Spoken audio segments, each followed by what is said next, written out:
Do you know about the extended state DMT experiments they're doing? That's the IV drip. Yep. And I told Joe on that show 4 years ago, about 6 months before it came out, and they broke the news because I pushed them to do it. That it's not a corporate party though; it's a university. It's a university. Well, I mean, I knew because my mom knew people that were doing it in the 70s and 80s with the CIA in San Francisco at this big university group. You know. I guess. I said that on Joe's show before it ever came out. Yeah. And I was a kid. My parents weren't involved in that, but they had friends that were research scientists, and they were talking about. One time I was asleep in the back of the Volkswagen when my mom with her friend was driving up to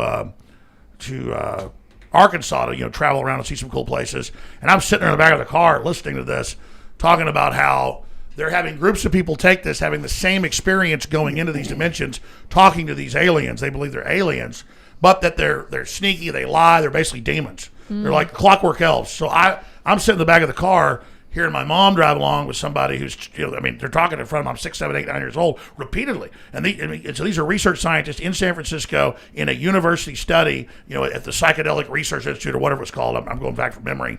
And then it's actually people on different hallucinogenic drips long-term going in, like mapping everything and then coming out of it, writing it all down what they saw, then going back trying to communicate. And the things always say, we want you to kill children. Why? That's like that's where you lose me, right? It's like the weirdest thing. No, I mean, like it starts off with this amazing, fantastic journey of like through the back in the war. You go through the back of the. Imagine this. Why do you think Joseph Mengele did it? Why do you think? Okay, hold on. Like, let me. What do you think these people are into? There's a story about several children. Sauron doesn't want gold. He wants children's blood. Let me tell you a story. A bunch of children are playing hide and seek in their family home as their parents are out and about working. When one of the young children goes to open the wardrobe to go and hide, but behind in the back of the wardrobe there is no wall. Narnia. And they stumble. Hold on. They stumble into this amazing winter wonderland where a giant lion rises up and says, "Bring me the blood of children." See, that's where you lose me. Well, no, they want the blood of the lion in that story. But I know. It's like you start off with this fantastic journey. It's like they want to meet the interdimensional. Listen, you asked for the proof. Every culture builds pyramids and starts cutting children's hearts out. Everyone. Almost every culture. The Druids, Africa's done it. The point is, in Europe they did it. All over the Druids.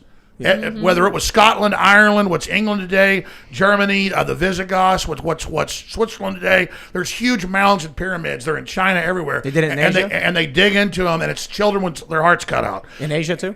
Yeah. They stopped doing that as much about 5,000 years ago. But they did it first. But the whole point is they always take hallucinogens, and then they put a string with obsidian through their tongue, and then just go, and then cut their genitals off. Well, that's the highest level for the Aztec priests and others. And finally, then they just commit suicide to the god while they're on drugs. So what's really difficult is when you're like, Fauci's name means sickle, and then we look it up and it's true, but then you say that.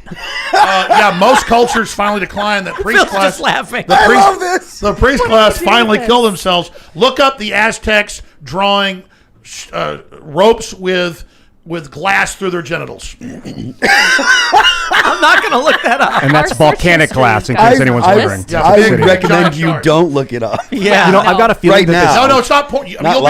You'll be at the Madrid Museum of Natural History, where they have a whole area of it, and they have carvings that are 500 years old brought back from there of jumbo jets with the windows on it and the 2 engines.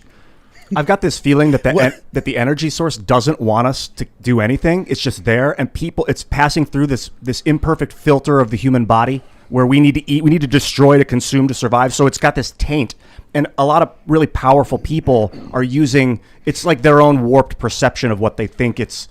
Humans could be projecting because it only hits our lower brain.